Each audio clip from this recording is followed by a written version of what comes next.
देखिए discrete mathematics का एक टॉपिक है वेन डायग्राम। बोलिए, ये तो 11th क्लास का टॉपिक है। जी हाँ, वही है।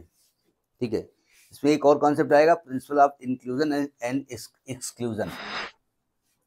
Principal of inclusion and exclusion. अब लग रहा है कि हाँ, अब ये स्टैंडर्ड नाम हुआ, ये हमारे लायक है। वो है कुछ नहीं, वो जब आप इसका मतलब बताएंगे ना तो कहेंगे अच्छा ये बता रहे हो। वेन डायग्राम क्या होता है? देखिए, सेट थ्योरी आपने पढ़ी, जॉन वेन, उनके पहले थे आइलर। कुछ लोग उनको यूलर पढ़ते हैं, लेकिन उनकी अम्मा कहीं नाम तो लिख नहीं गई, इनका नाम क्या रखा जाएगा। तो आइलर साहब ने कहा कि हम सेट को वेन डायग्राम में रिप्रेजेंट करना चाहते हैं। सॉरी, वेन क्यों कहेंगे, आइलर डायग्राम में करेंगे, मतलब डायग्राम से करेंगे। तो उन्होंने अपना डायग्राम से रिप्रेजेंट किया, लेकिन वेन साहब ने उस पर ज़्यादा वर्क किया, तो इसका नाम रखा गया वेन आइलर डायग्राम या वेन डायग्राम। वेन साहब ने कहा देखो, अगर कोई सेट आप लिखते हो, जैसे ए आप लिखते हो 1 2 3 4, तो आपने ये नंबर कहीं से उठाए होंगे ना, किसी बड़े सेट से नंबर उठाए गए होंगे। तो जिस बड़े सेट से नंबर उठाए गए उसको कहा गया यूनिवर्सल सेट। मान लिया हमने यूनिवर्सल सेट लिया 1 2 अप टू 10, ये लिया, यहां से इसको उठाया आपने। तो उन्होंने कहा इसको डायग्राम से रिप्रेजेंट कर दो। कैसे करो? उन्होंने कहा देखो, एक रेक्टेंगुलर बॉक्स बना दो और ये आपका यूनिवर्सल सेट है, यानी इसके अंदर पूरा दुनिया के जो भी हैं तीन तबाड़ा, वो सब इसके अंदर भरा हुआ है। इसका नाम दे दो यूनिवर्सल सेट। ठीक है, कहीं यू लिखा होता है, प्रोबेबिलिटी के केस में यहाँ एस लिख देते हैं, कुछ क्लासेस में एक्साई लिखा जाता है। एक्साई, एक्साई, अब बस इतने ठीक है। अच्छा नहीं है, हाँ हिंदी वाली छा समझो। नहीं, छा में ये डंडा सीधा होता है, ऐसे ऐसे होता है, ये ऐसे होता है। अरे अच्छा छोड़िए। तो इस सेट को वेन आइलर ने कहा था ये इलिप्टिकल दिखाओ ऐसे। तो ऐसे इलिप्टिकल दिखाओ या सर्कुलर दिखाओ, क्या फर्क पड़ता है? फर्क इसलिए पड़ता है कि वेन ने इसके ऊपर और भी काम किया, उन्होंने नहीं किया था। तो वेन साहब ने कहा एक सर्कल बना दो, ये सेट ए को रिप्रेजेंट करेगा 1 2 3 4, या कहीं भी लिख दो। अब चूंकि यहाँ तो 10 है, तो इसके बाद के नंबर कहाँ होंगे? 5 6 7 8 9 10। तो ये वेन साहब ने इस कॉन्सेप्ट को बताने की कोशिश की थी। बोले बस नहीं, बस नहीं। ठीक है, नोट करते रहा को। हाँ, नोट तो सब करना पड़ेगा।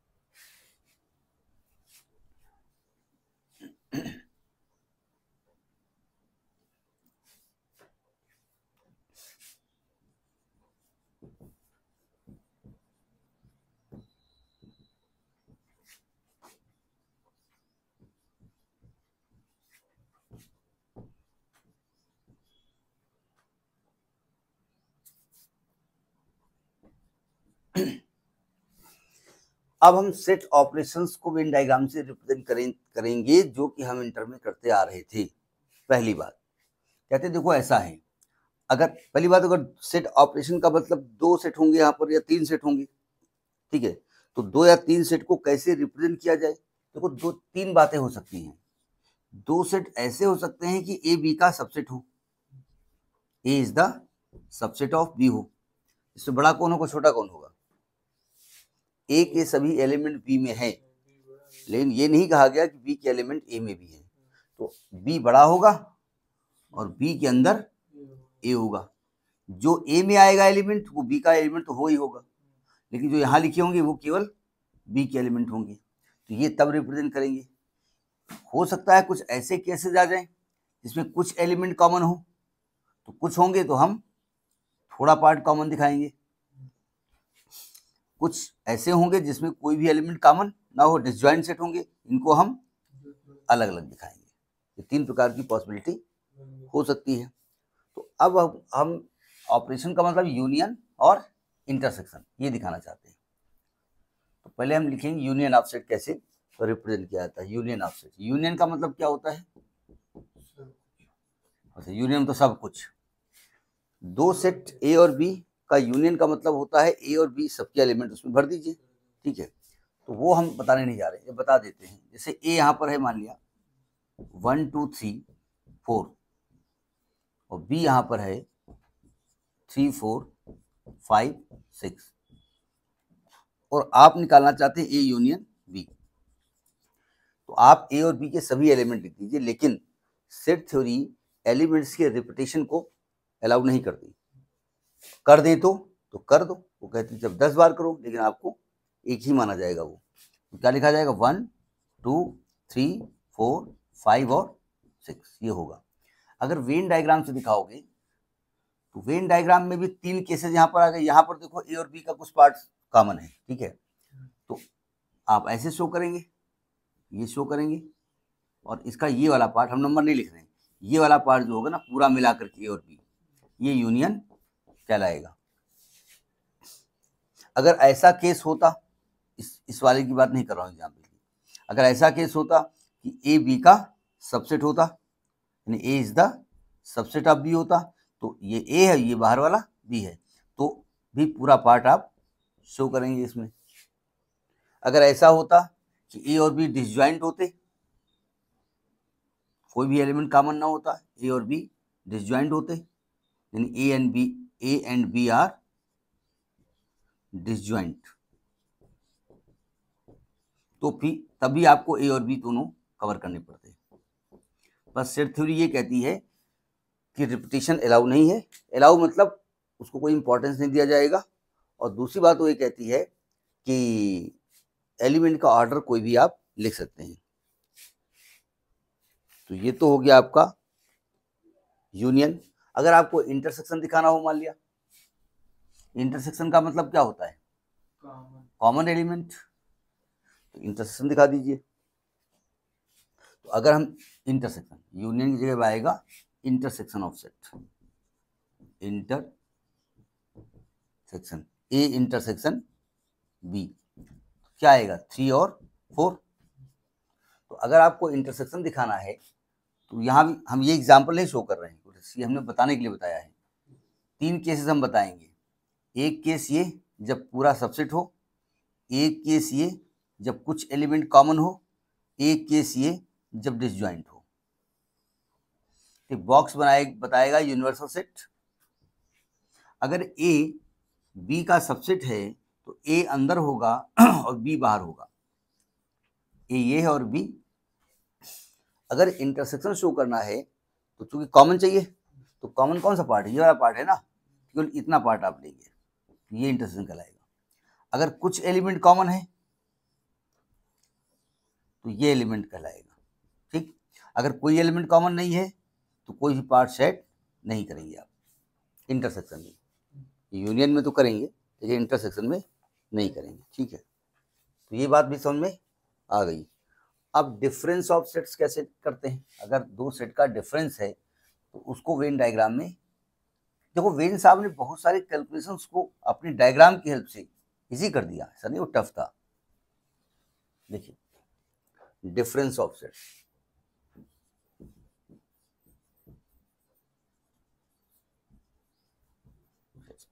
हमने अगर सेट ए लिया 1 2 3 4 और सेट बी लिया 3 4, अब आप कह सकते हैं कि क्या ये वाला एग्जाम्पल रटा है क्या, यही नंबर दो बार बार ले रहे हो समझाने के लिए। तो अगर a माइनस बी करेंगे तो क्या होगा? a की वो एलिमेंट जो b में ना हो, जैसे 1 और 2। अगर b माइनस ए करें तो b को एलिमेंट जो a में ना हो। अगर वेन डायग्राम में आप दिखाएंगे तो वेन डायग्राम में हम इस प्रकार का डायग्राम बना रहे हैं। ये यूनिवर्सल सेट है, ये ए है और ये बी है, थोड़ा सा पार्ट इसका कॉमन है, ठीक है। तो ए माइनस बी में ये वाला पार्ट आएगा, तो ये शेडेड पार्ट होगा इधर का, बी को छोड़ करके, ठीक है। तो ये पार्ट क्या कहलाएगा? ए माइनस बी। अगर ये वाला पार्ट लेंगे तो इतना पार्ट ये बी माइनस ए, और ये वाला पार्ट क्या कहलाएगा, ए इंटरसेक्शन बी, और पूरा पार्ट क्या कहलाएगा, ए यूनियन बी। तो हम सब एक साथ रिप्रेजेंट कर दिए। ये माइनस दिखाने का तरीका होता है, ठीक है, नोट करिए। नेक्स्ट है कॉम्प्लीमेंट ऑफ सेट। कॉम्प्लीमेंट का मतलब क्या होता है, complement of set, complement of set. हम अगर एक यूनिवर्सल सेट लेते हैं, मान लिया 1 2 3 अप टू 10, यानी जितने भी एलिमेंट होंगे यहीं से निकाले जाएंगे, और इसका एक सेट ए निकालते हैं 1 3 5 7 9, तो इसका कॉम्प्लीमेंट कहलाएगा ए डैश, यानी यूनिवर्सल सेट के वो एलिमेंट जो ए में ना हो। 2 4 6 8 10, क्या इसको मैं u माइनस ए कर सकता हूँ, u की वो एलिमेंट जो ए में ना हो। तो ये तो हो गया जाकर के फॉर्मूले के हिसाब से।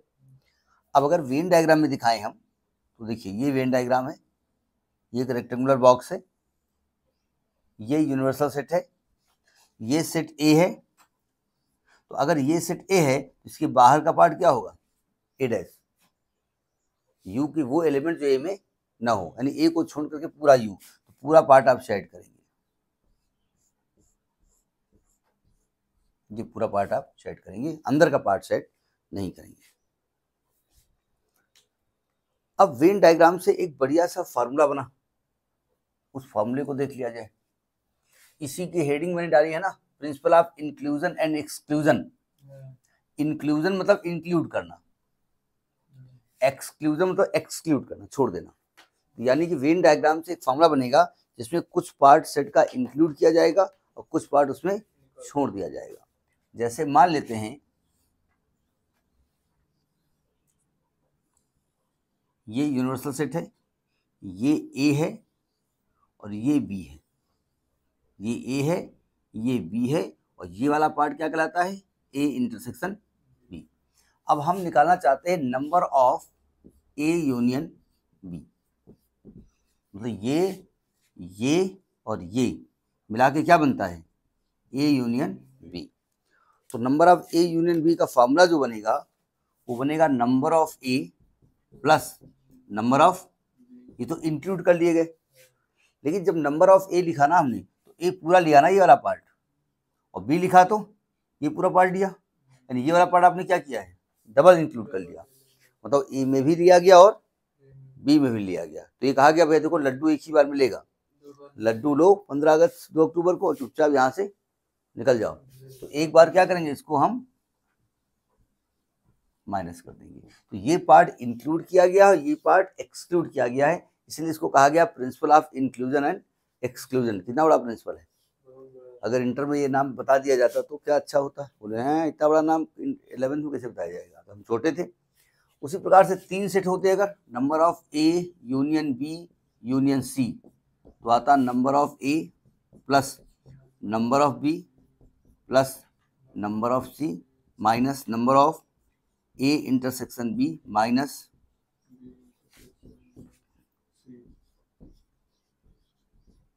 लेकिन इसमें जब आप डायग्राम बनाएंगे तो भाई ए लिया और बी लिया, तो ए और बी के दोनों पार्ट जो कॉमन थे ना उनको 2 बार कंसीडर किया, तो हमने एक बार माइनस कर दिया। बी लिया और सी लिया, तो बी और सी का कॉमन पार्ट 2 बार लिया, एक बार माइनस कर दिया। ए लिया और सी लिया, ए और सी का कॉमन पार्ट 2 बार लिया, एक बार माइनस कर दिया। तो इसमें देखेंगे तीनों का जो कॉमन पार्ट होगा ना वो एक बार एक्स्ट्रा माइनस हो गया है, तो उसको लिखा जाएगा नंबर ऑफ प्लस प्लस लिख देंगे plus n A intersection B intersection C. तो ये आपका प्रिंसिपल ऑफ इंक्लूजन या एक्सक्लूजन का फॉर्मूला है, नोट करिए। क्वेश्चन है, in a class of 35 students 17 have taken maths, 10 have taken mathematics but not economics. Find the number of students who have taken both maths and economics and the number of students who have taken economics but not maths if it is given that each student has taken either maths or economics or both। देखिए अगर आपसे कहा जाए कि student taken maths, इसका मतलब आपसे ये नहीं कहा गया कि हम मैथ्स ही लेंगे, ओनली मैथ्स नहीं बोला गया। अगर मैथ्स बोला गया है मतलब वो इकोनॉमिक्स भी लिए हो सकता हो, ठीक है। तो टोटल हमने मैथ्स स्टूडेंट को, देखो इसके दो तरीके हम बताते हैं, मैथ्स स्टूडेंट को एम से डिनोट किया और इकोनॉमिक्स को ई से किया। तो नंबर ऑफ मैथ्स यूनियन ई, मुई मुई ऐसे बोला जाएगा है, मुई क्वेश्चन देती है। तो ये है 35 स्टूडेंट, ठीक है। अब कह रहे हैं कि 10 student have taken 10 student 17 have taken maths, मतलब नंबर ऑफ मैथ्स स्टूडेंट ये 17 हो जाएगा। 10 have taken maths but not economics, ध्यान सुनिएगा, 10 have taken maths minus economics, ये दोबारा क्या करके ये हैं आपके 10 have taken maths but not economics. Find the number of students who have taken both maths and economics and number of maths intersection economics चाहिए, ये निकालना है आपको। और economics but not maths, number of economics minus maths, ये चाहिए आपको, और कुछ चाहिए। और ये it is given that each student have taken either. अब जरा देखिएगा हर जगह जो फार्मूला लगाओगे ना, अब पूरी फार्मूला मुझे किस चीज का मालूम है, एम यूनियन ई होता है number of M plus number of E minus number of M intersection E, लेकिन दिक्कत एम दिया है ई दिया नहीं गया अलग से, ठीक है। तो या तो सब फार्मूले आपको याद हो, जो कि संभव होता तो है ही है कहीं ना कहीं। एक काम कर सकते हैं, हम वेन डायग्राम से इसको पहले सॉल्व कर सकते हैं। वेन डायग्राम में पूरे पार्ट हम क्लियर हो जाते हैं। ये यूनिवर्सल सेट है, ये मैथ्स का पार्ट है, ये इकोनॉमिक्स का पार्ट है, ये मैथ्स है, ये इकोनॉमिक्स है। देखो ये वाला पार्ट क्या कहलाता है, मैथ्स इंटरसेक्शन इकोनॉमिक्स। ये वाला पार्ट, ये वाला पार्ट, ये वाला पार्ट मिला करके मैथ्स यूनियन। ये वाला पार्ट क्या है, मैथ्स माइनस इकोनॉमिक्स। ये वाला पार्ट क्या है, इकोनॉमिक्स माइनस मैथ्स। तो हम एक फॉर्मूला हम लगा देते हैं, देखो एम माइनस ई, देखो जरा एम माइनस ई देख रहे हैं ना। अब m माइनस ई ये पूरा पार्ट है, कैसे निकलेगा, सॉरी ये वाला पार्ट है, जो बोले वही ठीक है। m में से अगर इसको माइनस कर दोगे तो ये मिल जाएगा। ये तो ये वाला फॉर्मूला हम क्या लगाएंगे, number of maths minus E is equal to number of m minus number of m intersection E, कह सकते हैं। m माइनस ई कितना दिया गया है 10, नंबर ऑफ m कितना दिया गया है 17, और माइनस इसको मैंने x मान लिया तो x इज इक्वल टू 7 आ जाएगा, यानी ये पार्ट कितना हो जाएगा 7 हो जाएगा, ठीक है। अब आपको ये निकालना है, तो साफ साफ दिख रहा है अगर नंबर ऑफ ई में से ये वाला पार्ट माइनस कर दोगे ये निकल आएगा। तो यानी number of E minus M जब निकालेंगे तो नंबर ऑफ ई में से माइनस करेंगे number of M intersection E, यानी कि नंबर ऑफ ई दिया गया है क्या, तो ये वाला पार्ट फिलहाल यहाँ अप्लाई नहीं हुआ, तो दिया नहीं गया है। तो अब क्या करें, तो फॉर्मूला ये नोट कर लिया ना। अब हम निकालेंगे, क्योंकि पूरा नहीं दिया गया है, तो number of m union e बराबर होगा number of m plus number of e minus number of m intersection e। ये कितना दिया गया है 35, ये कितना दिया गया है number of m 17, number of e हमको मालूम नहीं, x हर जगह थोड़ी मानेंगे। इंटरसेक्शन कितना निकाला है अभी आपने 7, तो ये कितना आएगा 10 आएगा, 10 इधर ले जाओ 25, 25 is equal to number of E. तो नंबर ऑफ ई 25 हो गया। अब दो तरीके समझिएगा, अगर number of E minus M निकालना है तो क्या फॉर्मूला होता है, number of E minus number of E intersection M. Number of E कितने निकाला है आपने 25, और इंटरसेक्शन 7 कितना आएगा 18।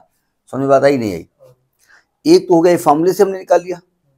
जनरली हम कैसे निकालते हैं, देखो जरा ध्यान से, जनरली हमको निकालने में दिक्कत कहाँ पर होती नहीं होती हमको नहीं मालूम, सुनो ध्यान से, नोट करिए फिर वेन डायग्राम से बताएं।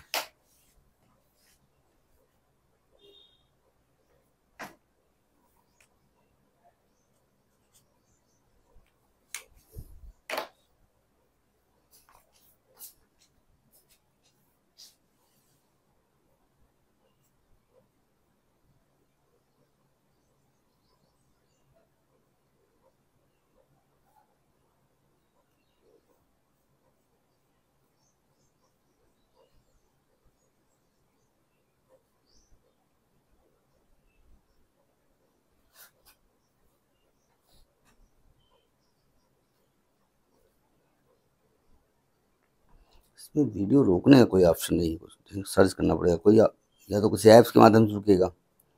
अगर हम पॉज करें तो कट जाएगा, तो दोबारा वीडियो दूसरा चालू करो।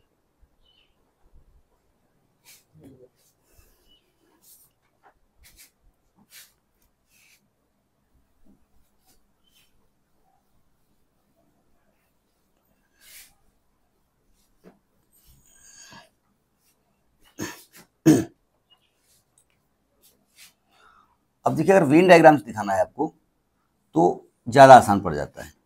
ये है आपका यूनिवर्सल सेट, इसमें वो भी हैं जो पढ़े लिखे हैं, वो भी हैं जो पढ़े लिखे नहीं है, और वो भी हैं जो पढ़े लिखे हैं लेकिन किताबों का नाम नहीं मालूम है।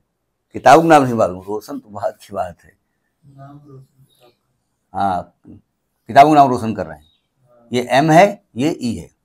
देखो यहाँ स्टार्ट कहाँ से किया जाता है, यहाँ से स्टार्ट किया जाता है। कॉमन पार्ट हमने क्या मान लिया, एक्स। जरा समझिएगा, ये पूरा एम है ना, इस पूरे एम के एलिमेंट कितने हैं, 17। उसमें से एक्स ऑलरेडी आप लिख चुके हैं, तो बाहर क्या आएगा, 17 माइनस एक्स। ठीक है, एम माइनस ई, एम माइनस ई कौन सा पार्ट है, ये वाला है ना, यही तो एम माइनस ई है। इसकी वैल्यू कितनी दी है, 10। यानी आपने क्या देखा कि 17 minus X is equal to 10। X का मान कितना आ गया, 7। ये पार्ट क्लियर हो गया 7, ये पार्ट 10 नहीं हो ही गया है, ये पार्ट हमको नहीं मालूम। मैंने इसको क्या मान लिया, इन तीनों का सम कितना होगा, यूनियन के। ये पार्ट कितना आपने निकाला है, एक्स 10 दिया है ना, ये 10 हो गया। ये आपने क्या निकाला है, 7 हो गया है। ये आपको पार्ट नहीं मालूम है। इसी को कितना है, 35। तो वाई की वैल्यू क्या होगी, 18। तो ये पार्ट कितना हो गया, 18। अगर आपसे कहते only economics 18, economics but not math 18, economics, तब ये दोनों उठा के प्लस कर देते, तब 25 आता। तरीका समझ नहीं आया। तो ये आपका एक कॉन्सेप्ट है वेन डायग्राम, जो कि क्लास 11th में आप पढ़ चुके हैं पूरा। ठीक है, नोट करिए।